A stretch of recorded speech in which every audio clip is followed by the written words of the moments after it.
কিছুক্ষণ ভিজিয়ে রাখলে তেতো ভাবটি উঠে যায় মেথি পাতার।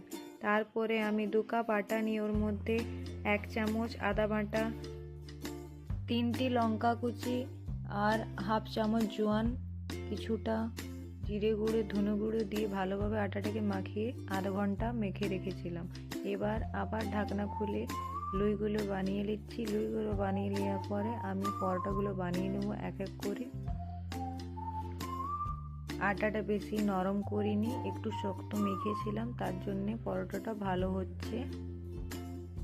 এবার 2 পাশে তেল দিয়ে ভালোভাবে পরোটাগুলো বানিয়ে নেব।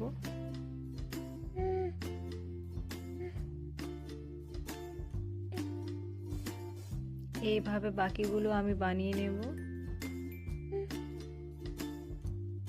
বাস এবার আমি আচারের সাথে সার্ভ করে নিচ্ছি। আপনারা চাইলে বাড়িতে বানাতে পারেন। খুব টেস্টি অ্যান্ড হেলদি।